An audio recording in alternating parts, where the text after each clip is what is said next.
sino ang magdalakaw! Isang kilalang personalidad ang matapang na nagsalita sa harap ng mga Pilipino. Ayon sa kanya, dapat di umanong bigyan ng patas na laban si Vice President Sara Duterte. Isa pa sa kanyang mga pinakawalang mga salita, kung di umano ito pamumulitika lamang, dapat din di umano na silipin ng Kongreso napakalaking confidential fund ng Office of the President. Bukod pa rito, sa di inaasahang pagkakataon, may ikakagulat kayong malalaman sa kanyang mga sinabi sa video na ito. Para sa buong detalye, panoorin natin ang full video.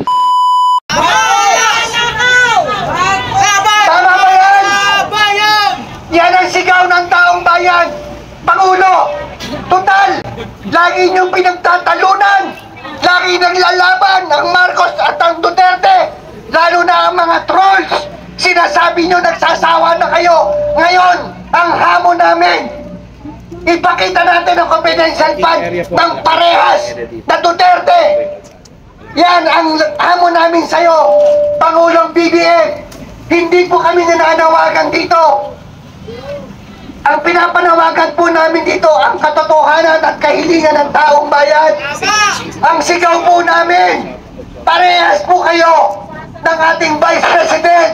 Ilabas nyo po ang libro nyo ng confidential fund para malaman natin, hindi po one-sided na kayo po ay sinasabi nyo ang Duterte ay drug lord, ang Duterte ay magnanakaw.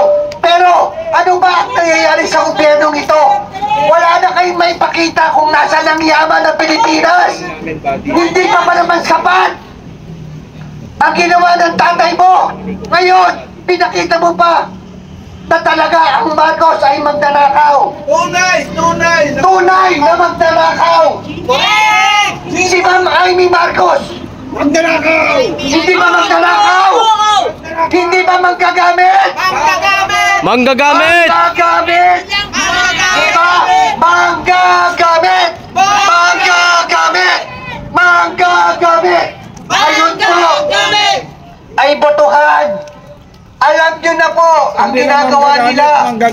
Ang sabi po ni Yusek Bendranque, ang budget hinahanda na nila dahil pambayad sa boto. Papayagan pa po natin yan? Hindi kami papayag. Kaya kami nandito ngayon. Pinaglalaban po namin ang pamilyang Duterte. Dahil alam namin ang Duterte ay isang tapat na nagsisilbi sa taong bayan. Ano ang sabi ni Tatay Dugong? Kami ay trabahante lamang. Trabahante lang. Pero si Pangulong BBM, hindi mo malapitan, hindi mo makapitan, ang daming bodyguard, hindi ka basta pwede makalapit. Pero, kay dating Pangulong Duterte, pag lumapit ka, welcome na welcome ka. Kay Vice President Sara, pag lumapit ka, umiiwas pa ang mga PSG, nagpapapicture, nagsiselfie pa. Diba? Pero bakit kay Pangulo BBM, hindi, naku, malayo ka pa lang, hinahawi ka na.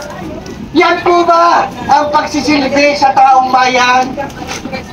Yan ang nakikita ng mga Pilipino na pagkakaiba ng mga Duterte at pagkakaiba ng mga Marcos.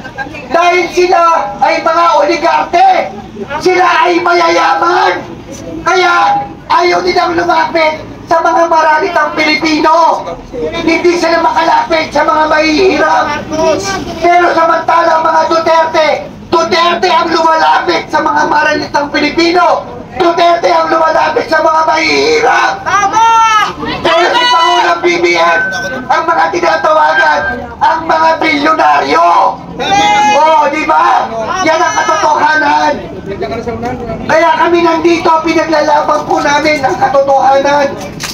Kaya sa mga viewers, yan po ang katotohanan. Sila po ay mga mayayaman. Sila po ay mga oligarte. Yan ang katotohanan. Kaya sa mga viewers, sa mga trolls, yan ay mga mayayaman na tumitira sa atin.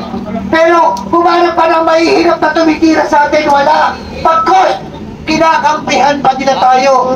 Lalo na ang mga vloggers, tinutulungan nila ang mga OFW, ang mga seaman, seawoman, tumutulong sila sa mga vloggers natin dahil sila ay disretuhan at sila ay hindi bayaran. Kami ay hindi bayan. Hindi kami bayan. Hindi kami bayan. Hindi kami bayan. Hindi kami bayan. Yan ang katotohanan. Kaya mga kababayan, patuloy lang po tayong magsalita at ihayag sa mamamayang Pilipino at sa buong mundo. Ang Pilipino ay hindi bayarin. Ang Pilipino ay marunong magmahal. Hindi katulad ng ating Pangulong BBM. Hindi tayo minamahal. Sinasantabi lang tayo at ginagawa tayo alila. Tama ba? Pero ang mayayaman, patuloy na yumayaman. Correct! Oo. Alright! Kaya maraming salamat po sa mga vloggers, sa mga gustong magsalita naman po kayo at ihayag nyo ang inyong hinahin. Bimar! Sa taong bayan, si BMR, Bimar! ang ating isa Stand ba? sa mga vloggers at papagmahal. BMR! Bimar! BMR! BMR! BMR! Sir BMR! Palakpakan po natin ang ating vloggers na si BMR! Matapang! May isog! Hello. Kaya magandang umaga sa inyo lahat mga kababayan. Alam nyo, dito sa pangyayari ngayon sa ating bansa, isa ka lang talagang manhid kung hindi mo mararamdaman ang kalungkutan. Lalo na doon sa tayo, lagi po tayong kasama ni PRRD sa lahat po ng kanyang mga lakad, sa kanyang pong mga pagbabalita, sa kanyang pong mamamalasakit sa ating bansa. Marami po tayong mga naririnig na kay PRRD. Time to time po, hindi po tayo nagsasawa na ito pong si PRRD magsalita. Bakit? Lagi pong may bago. Kagabi mga kababayan, ang kanya pong sinabi dito ay isa pong bago na luma na po itong pangyayari pero bago po ito sa ating pandinig. Sino sa inyo ang mga nakapanood kagabi kay PRRD sa Cebu? Alas lahat! Ano Lahat! ang inyong napansin na bago doon sa sinabi ni PRRD? Hindi na alis sa pwesto!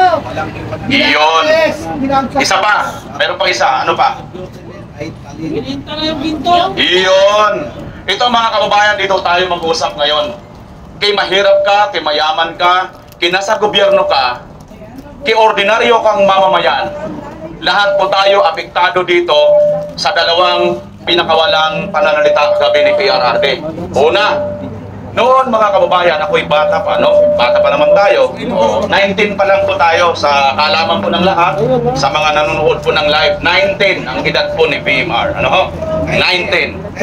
Naintindihan nyo na yan, ha, mga kababayan. Huwag nyo na pong kulitin.